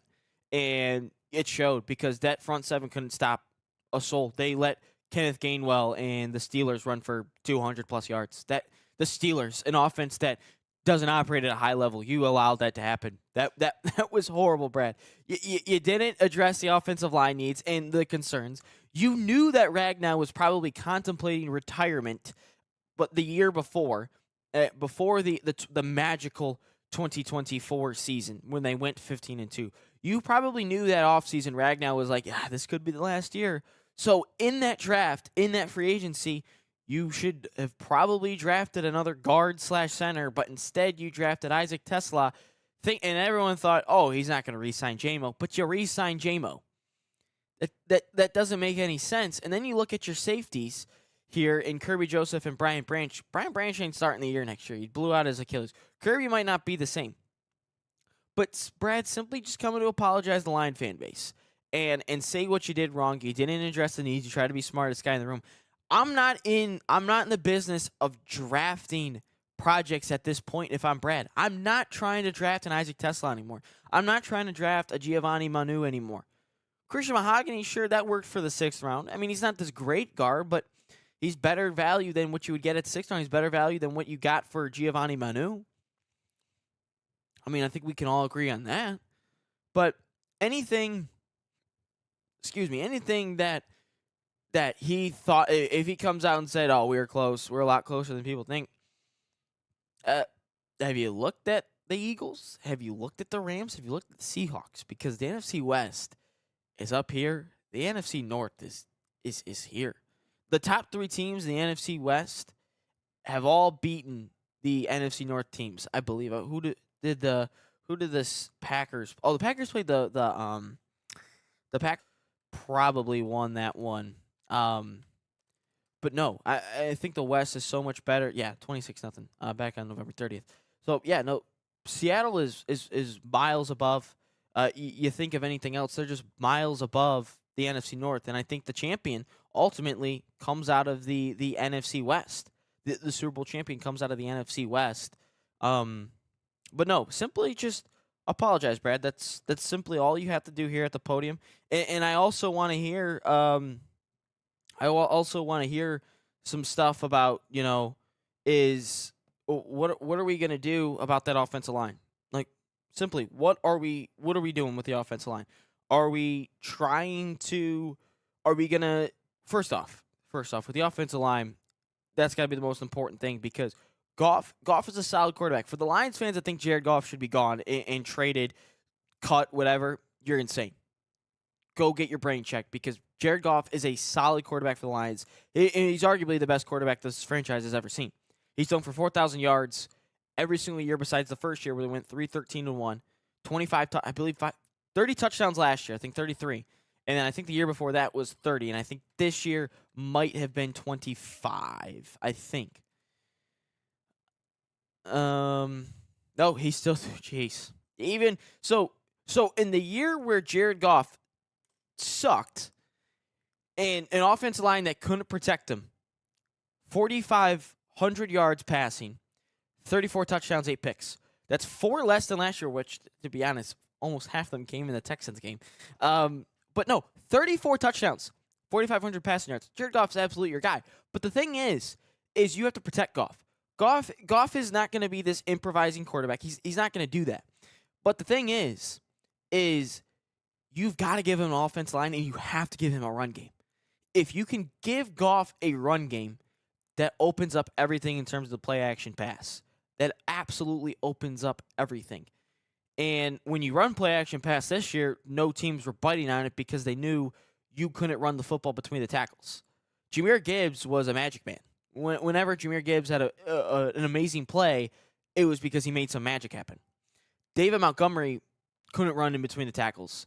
And that's another thing. So back to the offensive line here real quick. The offensive line. I think Decker's gone. That's not some crazy take, but I think Decker's gone. That's $14 million in cap space that you can then clear up. I think you draft a left tackle, whether that's Caden Proctor, the kid out of Utah, or the kid out of Miami. I think you have to somehow draft one of those 3. Hopefully, one of them is there at 17. I hope, because you get one of them, one of your tackle slots is then filled. Then from there, does Glasgow retire is another question.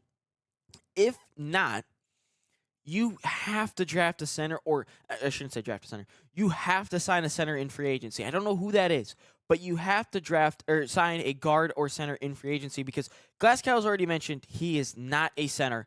And sure, he's not a center. He doesn't like playing center. He likes playing guard, which then, if you're able to sign yourself a center, you can then move around. You have some depth then at the offensive guard position, because you have Tate Ratledge at right, you had Mahogany at left, and Awosika's in there too. He could be a backup that, he sucked anyway, so it doesn't really matter.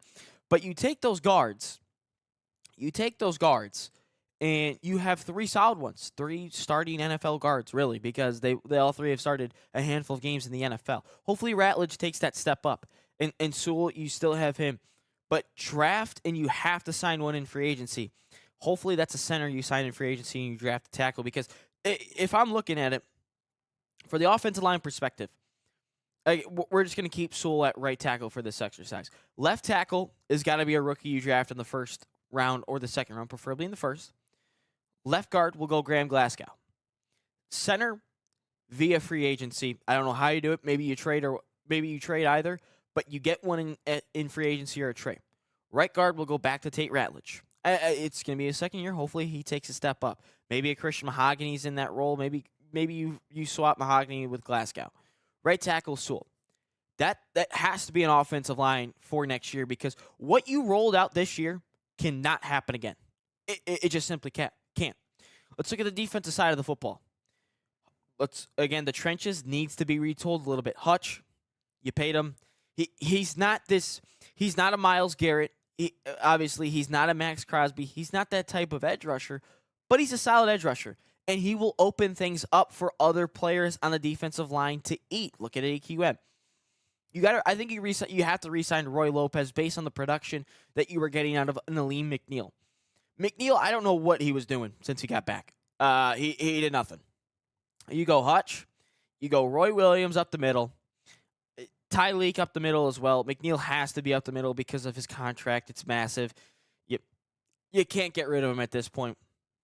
And the opposite edge, I think, is a draft pick in the second round. That's what I think personally.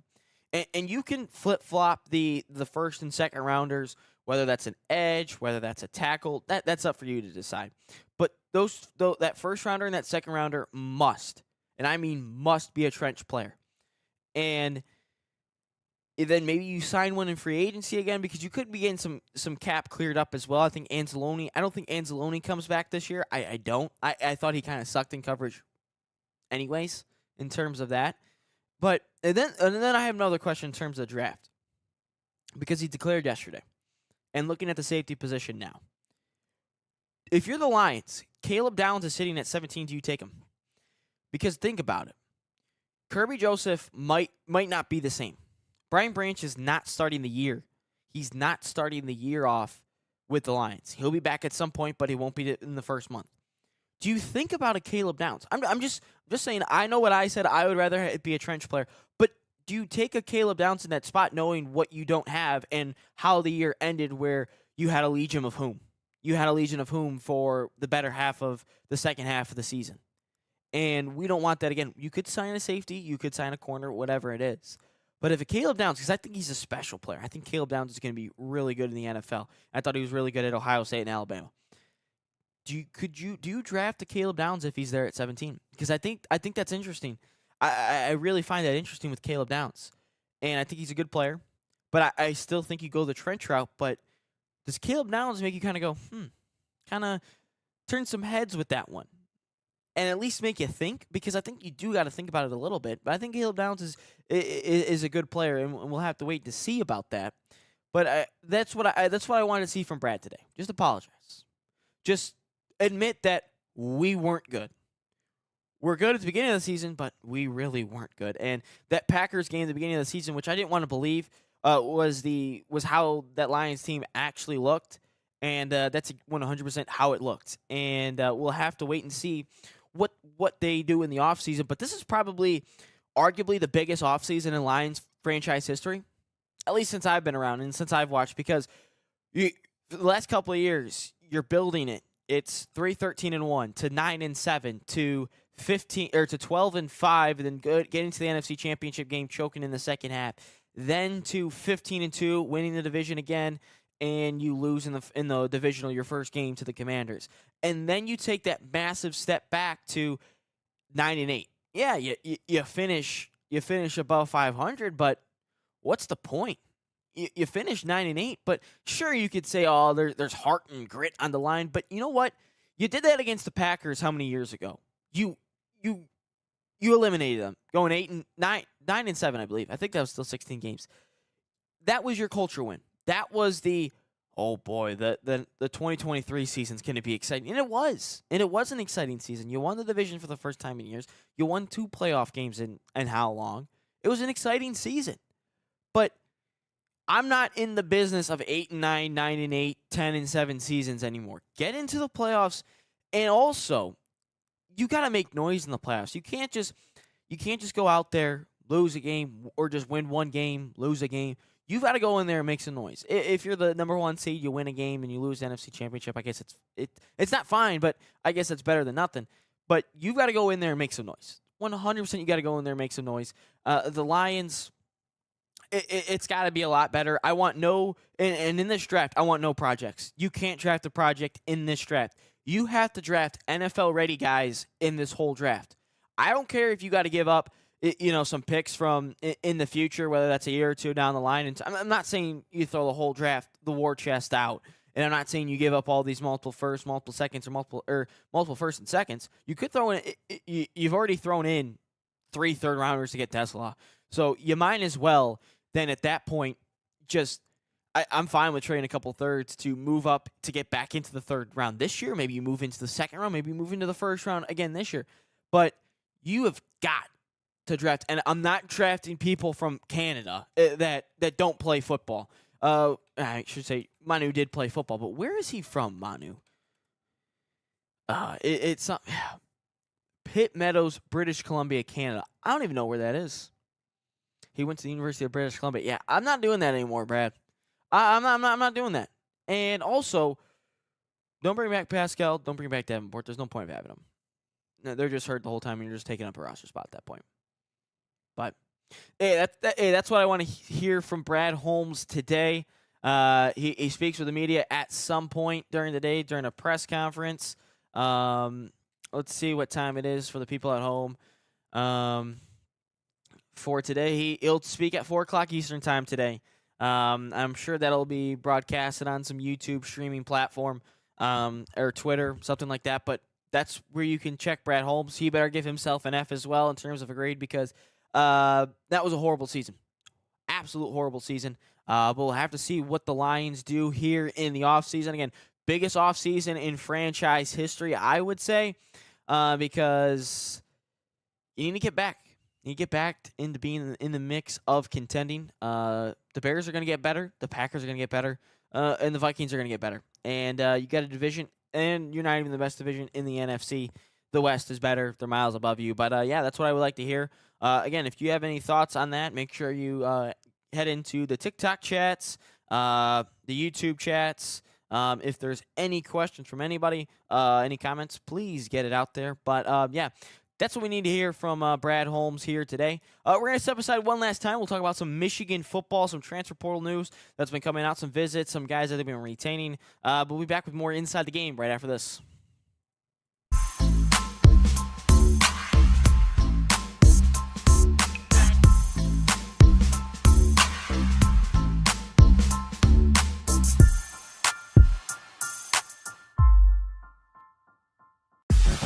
The Flint City Bucks are Michigan's top soccer franchise with 4 national championships, 9 conference titles, and 15 Great Lakes Division titles. They have produced 107 players for Major League Soccer, and they focus on attracting top talent and shaping soccer's future. Michigan Bucks Academy joins NLS Next new competition tier starting in September of 2025. This offers elevated levels of play and flexibility for high school participation. The Academy will provide premier development, high-performance training, and exposure to scouts through regional tournaments and MLS Next events. For more information on tryouts, training programs, and key updates as we prepare for our first season in MLS Next new tier, visit MichiganBucksAcademy.com.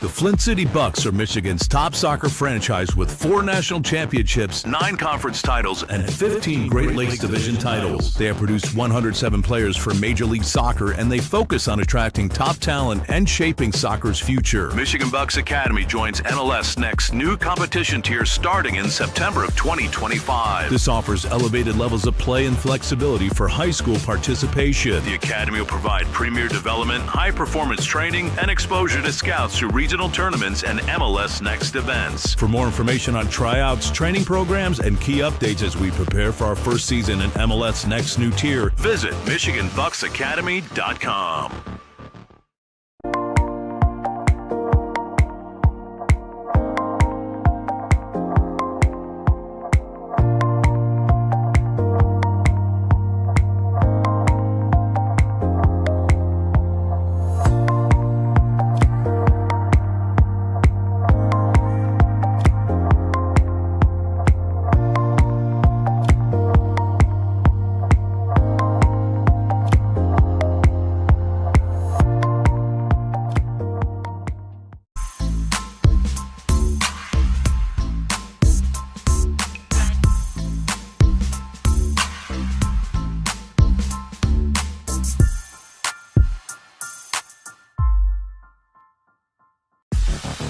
Flint City Bucks are Michigan's top soccer franchise with 4 national championships, 9 conference titles, and 15 Great Lakes Division titles. They have produced 107 players for Major League Soccer, and they focus on attracting top talent and shaping soccer's future. Michigan Bucks Academy joins NLS Next new competition tier starting in September of 2025. This offers elevated levels of play and flexibility for high school participation. The Academy will provide premier development, high-performance training, and exposure to scouts through regional tournaments and MLS Next events. For more information on tryouts, training programs, and key updates as we prepare for our first season in MLS Next new tier, visit MichiganBucksAcademy.com.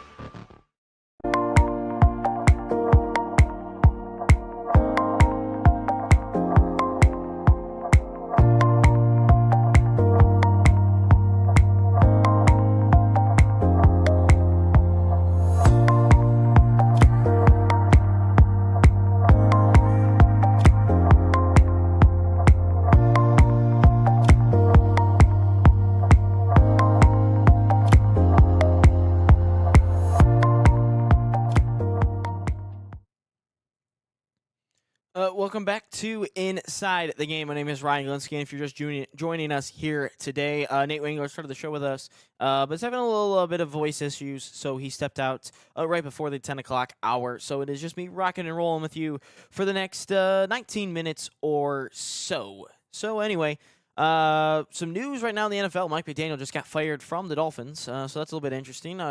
Lions fans, if you're out there, Mike McDaniel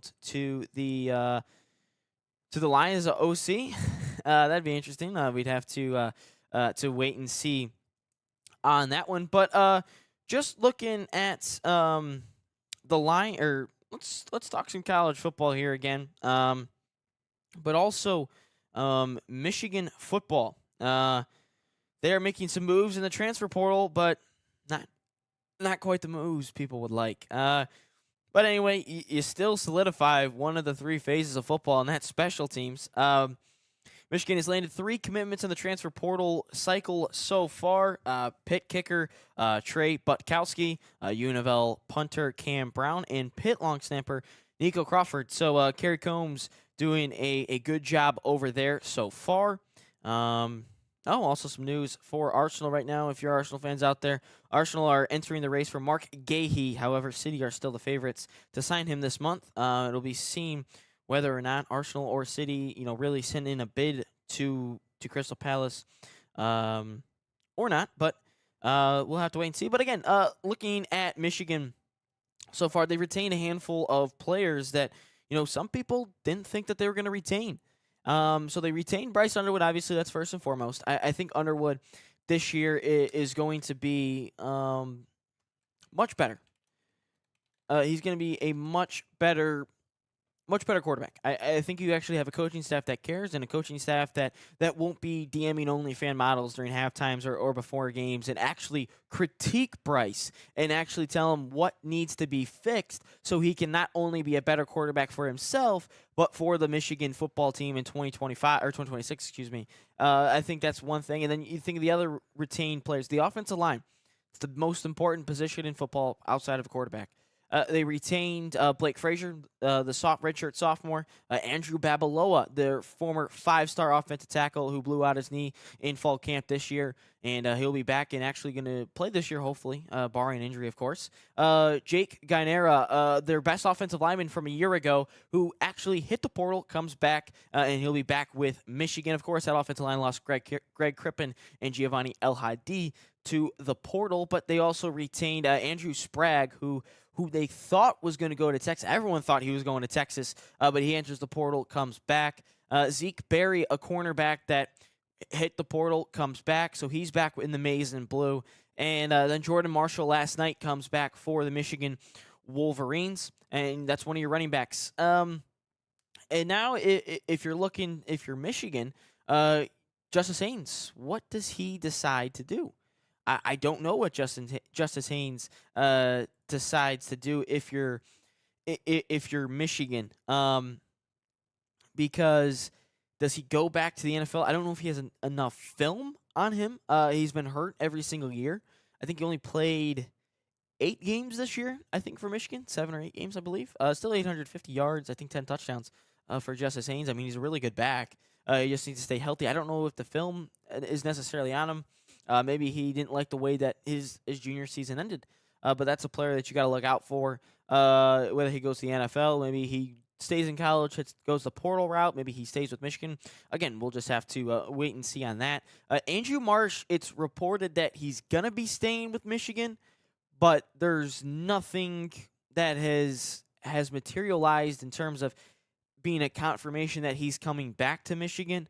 Then Jair Hill is another one that you're looking for if you're able to retain. But I think Kyle Whittingham, who I think he's a fine coach. I think he's going to do a much better job than Sharon Moore ever would at Michigan.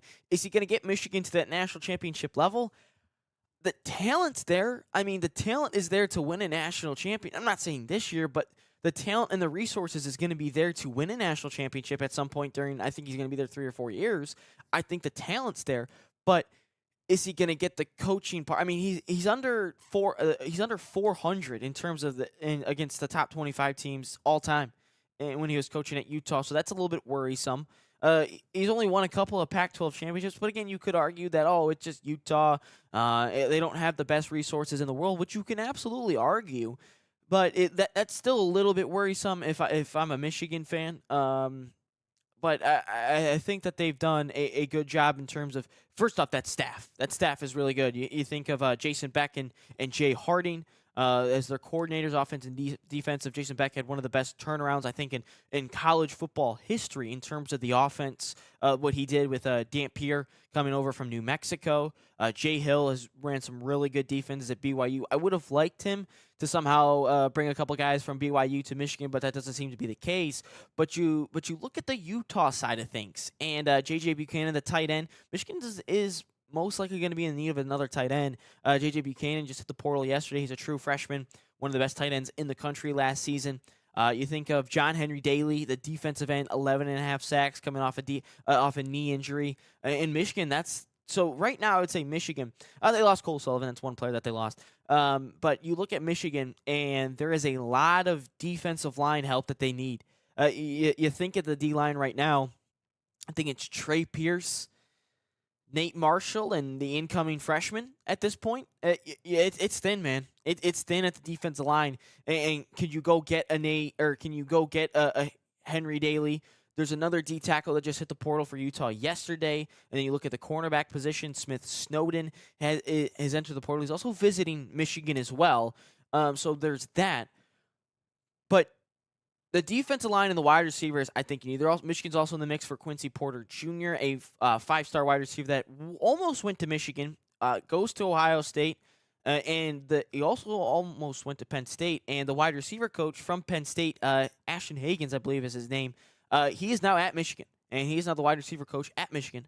And does that mean Quincy Porter comes over and wants to reunite with Ashton Hagans? Maybe he wants to stick it to Ohio State again because he wasn't used a ton at Ohio State. I mean, you did have Carnell Tate and Jeremiah Smith taking up a majority of those reps. But if you're Michigan, I think they're good at the linebacker position, regardless losing Cole Sullivan. I think they're in a really good spot there. But you kind of look at this Michigan team, and the offensive line, I think, is pretty set in stone right now. The quarterback, one of the quarterbacks is set.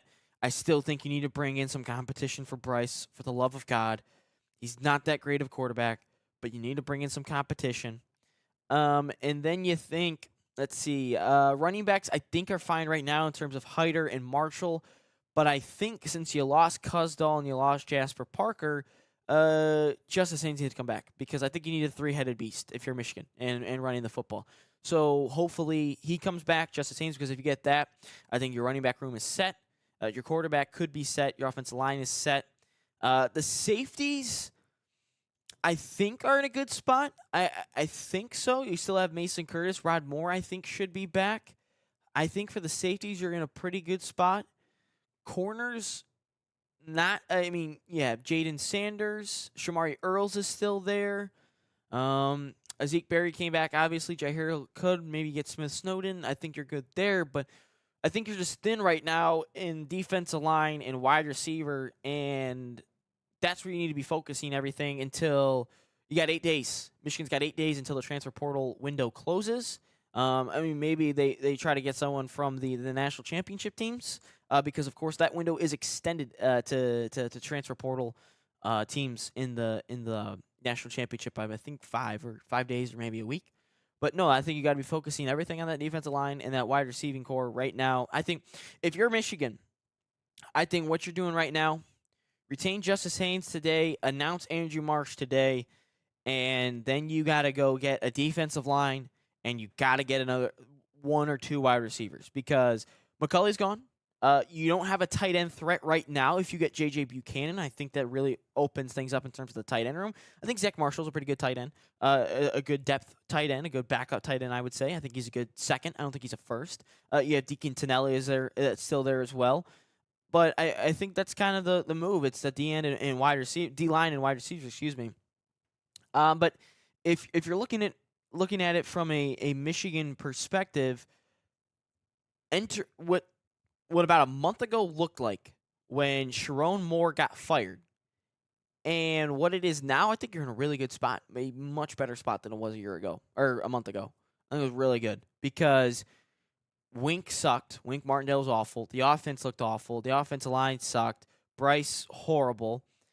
And now you bring in a whole new staff that is such an upgrade over the old one. Like, it's night and day with these ones. You retain some important ones. I would have liked Lamar Morgan to stay with Michigan, the cornerback safety coach. I would have liked that. But you're adding some former defensive coordinators to the staff as well as position coaches and assistant defensive coaches. You still keep Lou Esposito. You still keep Tony Alford.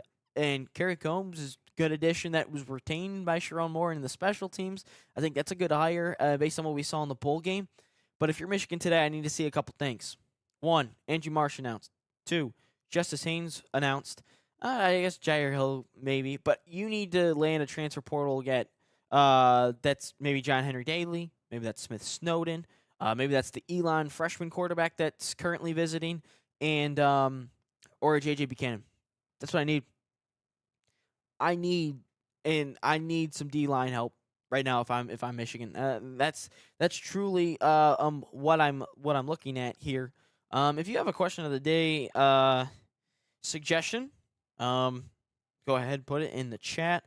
At all, it'll just be me answering the question here for the final 8 minutes. I don't see anything in these chats. So, again, thank you to anyone that is decided to tune in here this morning here on January 8th, Thursday. But real quick before we get to question of the day, Bryce Underwood, you gotta have a much better year, man. It's got to be a lot better. And I understand the coaching failed you a little bit. I understand that. And I don't think Sharon Moore helped you a lot at all. I don't think Chip Lindsey helps you a lot. But it's got to be a lot better. You looked bad in terms of the mechanics. I think for a while there, you could have argued, oh, it's the offense. They just wanted to run the football. I get that. I do. They didn't want to open up things. But then when you get to the Texas game and in the game that we're going to let it loose for Bryce, it looked bad. His mechanics looked bad. He looked fine for a quarter and a half. Sure, but I don't know if that, because it got chippy there in the third quarter. I don't know if that played a factor, but his mechanics looked off. He's thrown off his back foot a lot. He looked uncomfortable when he wasn't uncomfortable. It didn't look good. I thought I expected a little bit more out of Bryce, especially with that money. And I'm sorry for the people that have to say, oh, he's just a true freshman. He's 18. Dude, when you're making $3 million plus as an 18-year-old, there's a little bit of expectations. And to the college athletes that constantly, like I've heard it a couple times, to the college athletes that are, I don't understand why there's so much hate on us because we're making this amount of money. The more money you make, go to the pros. Aleem McNeil, for instance, making $20 million a year, not performing. There's going to be questions asked of you because you are making so much more money than the other players on the team. There's a little bit of expectation for you guys. Coleman Hawkins was another one. I don't understand. I'm making $2 million. Why are people upset with me? Because you're making $2 million, Coleman. That's why. Bryce, you're making $3 million. Play better. And by the way, Sorsby from Cincinnati to, I believe it's, where'd Sorsby at? Texas Tech. $5 million for Brennan Sorsby? What are we doing? It's just bad. But there's expectations when you're making an amount of money. And Bryce, you're making so much money. There's expectations. I don't care how old you are. You are making more money than the seniors. You're making more money than sophomores. You're making more money than juniors. You're making more money than everyone. You might be making more money than some assistant coaches. You've got to go out there and perform, Bryce. It's got to be better. And I think he will. I want to give him the benefit of the doubt this time because of the coaching staff. I will 100% do that because I think Coy Detmer Jr., good quarterback coach. I think Jason Beck, great offensive coordinator. I think Jim Harding will have that offensive line going. I think they'll get Bryce Underwood going. But what I saw this year can't happen again. If it happens again, see ya. You don't get your money. See ya. I'd rather go get a transfer portal quarterback at that point or someone else in the recruiting class because that's not going to cut it. 9 touchdowns in the regular season. Again, the whole offense thing, but no. You've got to be better. Question of the day. I'm still coming up with it. In my head here. But let's go. Question of the day. All right, we'll do this. Again, thank you for anyone that's been sticking around here today, whether it's on Roku, Twitter, YouTube, Instagram, TikTok, anything. Appreciate you guys for stopping on in here this morning. It's been a lot of fun. But again, I would like to engage a little bit more. Obviously with another host with the chat. You guys bring up some questions because at some point I like to get my points across, but I'd also like to have a little bit of a debate with it as well, in terms of that. But no, it's been fun here today. Talked about some really good stuff, but let's get into Salt Athletic question of the day. Of course, Salt Athletic, an official sponsor of us here at the National Soccer Network. Use promo code NSN15 to save 15% off of that #1 smell-proof cleat bag that 100% works. Tested it myself. Scan that QR code on your screen or visit saltathletic.com today. But let's go back to the soccer route. Question of the day: a surprise U.S. men's national team World Cup roster spot. So who is someone that could sneak in that most people don't really see coming in? I'm gonna go with Noah Kai Banks. I don't know if that's a surprise at this spot, but I think he might start for the U.S. men's national team in the World Cup. I think he's been really good for Augsburg. He's played in a ton of matches. He's gotten a ton of minutes under his belt. I know he was in the Japan game. I think he started the Japan game, I believe. I think Noah Kai Banks did. But again, a young player that has played really well in 12 games this year. He's played about 90 minutes almost every single game, too. That's impressive. But no, I think he's been a really good player. I think he's only 19, too, by the way, guys. This is a player for the future for sure. Hopefully he continues to develop. No injuries, no injuries. But no, this kid has been absolutely a stud for FC Augsburg. But yeah, curious what you guys have to think. But again, make sure you're following us here on socials.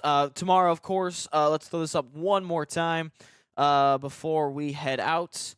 The Mac Herman Trophy, the Heisman Trophy Award for men and women's soccer. That's where it is right there. You can catch that right here on Roku on NSN here at 8 o'clock tomorrow.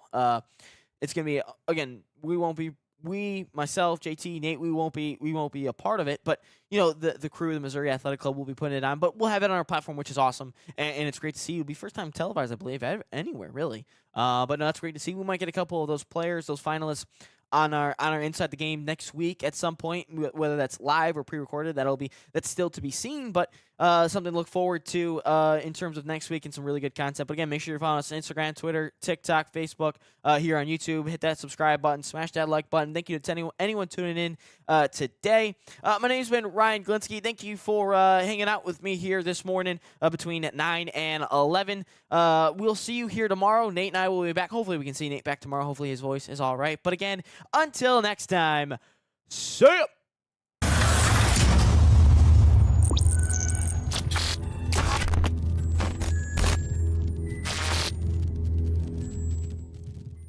From the biggest matches to the hottest takes, Jonathan Turner and Nathan Wenger bring you the stories, the analysis, and the edge you won't get anywhere else.